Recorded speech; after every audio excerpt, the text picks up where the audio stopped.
Maraming nagagalit sa akin. Sa panahon daw ng mga Duterte, umunlad yung bansa natin.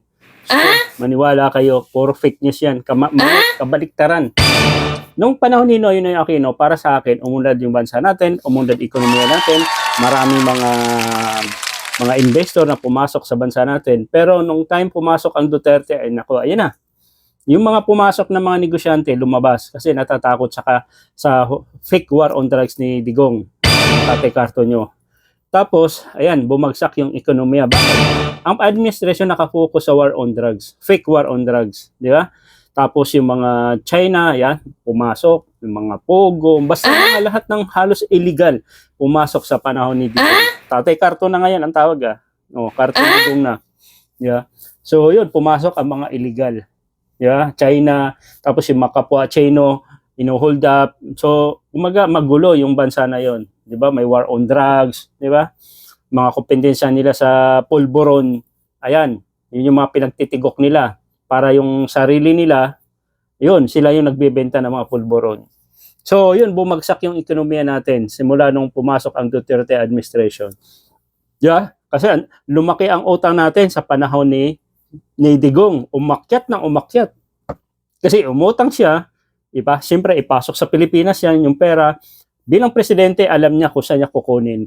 Diba? During pandemic, ayan. Imagine mo, yumayaman yung mga galamay niya. Pandemic pa yun, ha? Diba? Katulad ng anak niya, si Pulong, 51 billion.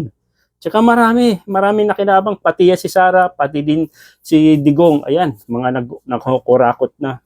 So bumagsak yung ekonomiya sa panahon ni Duterte kasi walang investor pumapasok, walang negosyo. Lumalaki ang utang pero yung pumapasok walang puro labas. So yun yung advantage, no? Yun yung masasabi ko, iba sa panahon ni PBBM ngayon, di ba? O sabi natin medyo magulo, pero yung magulo iba, positive. Ibig sabihin, yung mga buaya, yung mga kurakot, napipigilan, no? Kumbaga sa panahon niya, matatakot na yan. Hindi nagagawa yan. Ewan ko lang kung si Sara Duterte ang papasok, sigurado magbabalikan yan. Di ba? Imagine mo, si PBBM na yung nagbulgar sa mga corruption na yan, tapos sa kanya pabalik. No? So, ibig sabihin, pag kumontra ka sa mga corruption, sa mga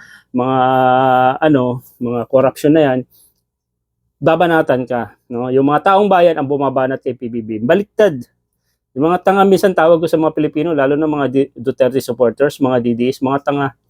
Di ba? Kinakampihan nila yung mga illegal na tao, corruption, magnanakaw, mamatay tao. Digong, si Sara. Di ba? Nagbabantayan sa ating mahal na Pangulo, sa First Lady at saka sa ating House Speaker. Tapos kung sino-sino pa. Wala namang ginagawa si Sara, kundi pasyal-pasyal lang. Tapos ang taas pa ng rating niya. Kaya minsan sabi ko, BBB, wag ka na magtrabaho, pasyal-pasyal ka na rin.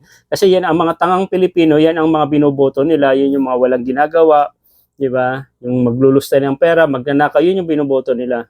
Tapos, end of the day, pati mga tao nagrereklamo, bakit hindi sila umunlad, umasenso, walang trabaho, mahal ang bilihin, mga tanga kayo, binoto nyo yung mga politiko na walang alam. Tulad ni Senador Robin Padilla Camo, binoto niya din Kaya kayo mga DDS, tanga, mga Duterte, tanga, mga bobo. Diba? Bubuto kayo ng politiko na walang alam. Ano yan? Pakit-cute lang. Sample na si Sara. Alam niyo naman, nagnakaw yan. Kasi hindi kasi nanonood kayo ng mga hearing kasi. Pinapanood niyo yung mga vlogger ng mga DDS, puro fake news. Diba? Kaya nga na-impeach sa kamara yan, si Sara. Hindi niyo ba alam yan? O nasa na yung piato? Ba't hindi niyo pinagsisigaw kay Sara? Ilabas yung tunay.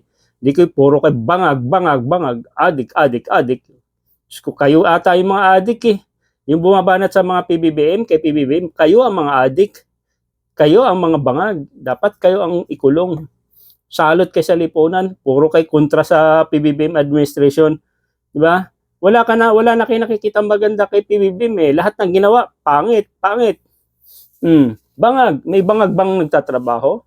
Umiikot sa mga proyekto niya, nabigyan ng mga bahay, yung mga Pilipino. Tumingin kayo.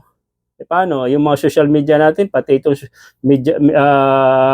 mainstream media natin, hindi binabalita yung mga nagawa ni PBBM. Puro kayo corruption. Sino kulong. Ikulong na yan. Puro kayo. Pero yung magandang nagagawa ni PBBM, hindi nyo nakikita. Puro kay Sara.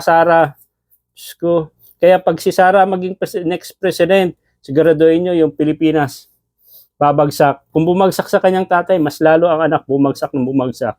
Maraming matitigok, mabalik na naman yung war on drugs, ay nako, may ICC na naman yung anak.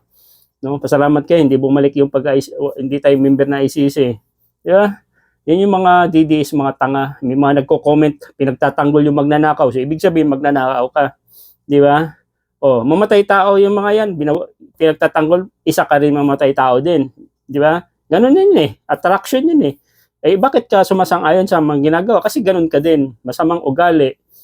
Aminin nyo mga DDS. Mga bubo kayo. Mga tanga.